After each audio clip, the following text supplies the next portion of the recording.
How can you leave us now? You swore a vow. Aye, I pledged my life to the Night's Watch. I gave my life. For all knights to come. They killed me, Ed, my own brothers. You want me to stay here after that?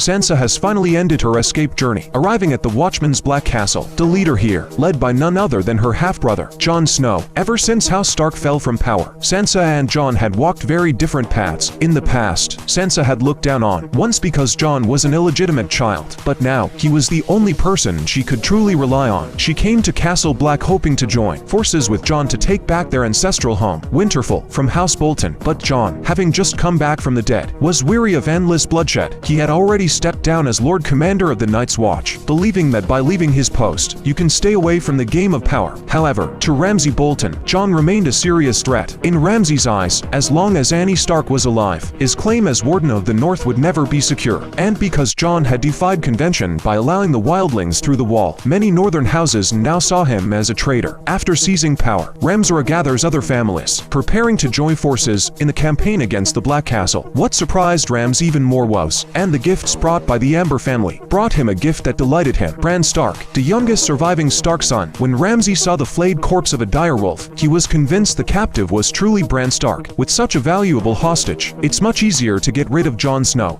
Welcome home, Lord Stark.